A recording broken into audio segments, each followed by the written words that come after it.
Hello everyone! For today's video po, magluluto ako ng palabok.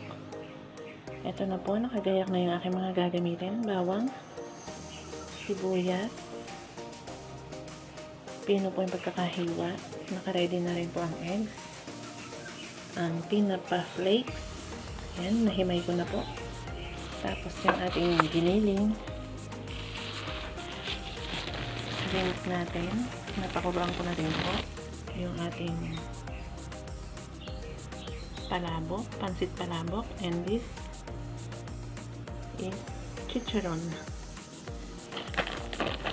Nadurog ko na rin po yung chicharon pang toppings mamaya, and ito pong leeks, maraming leeks. Ito na po, mag-start na tayo mag-isa.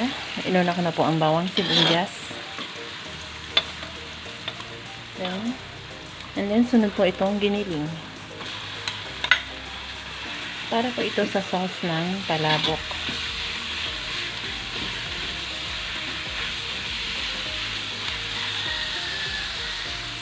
Maglalagay na nga rin po pala ako ng patis para masabay na sa pagsasangkot siya ng karne.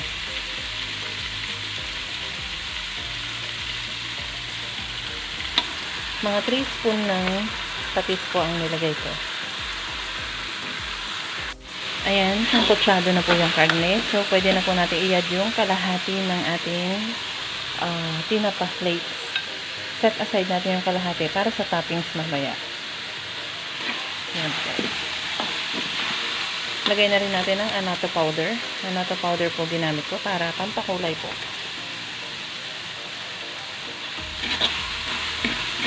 Haluin lang natin.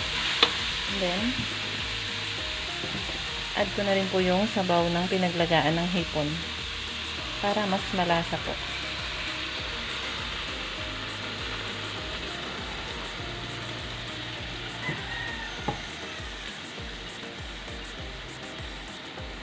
Add din po tayo ng water.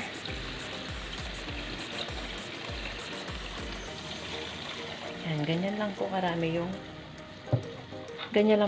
yung water na nilagay ko. Hintay lang po natin kumulo, and then pwede na po natin ilagay ibang pampalasa and yung slurry natin para po magtikan yung sauce.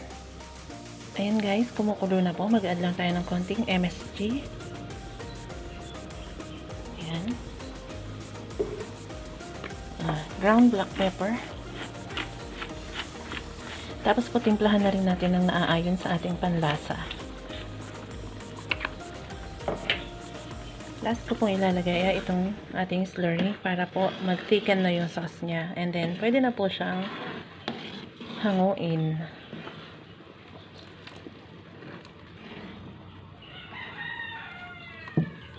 Ayan guys. Hintayin lang po natin medyo lumapot. And pwede na po. Yun lamang po guys. Thank you po for watching.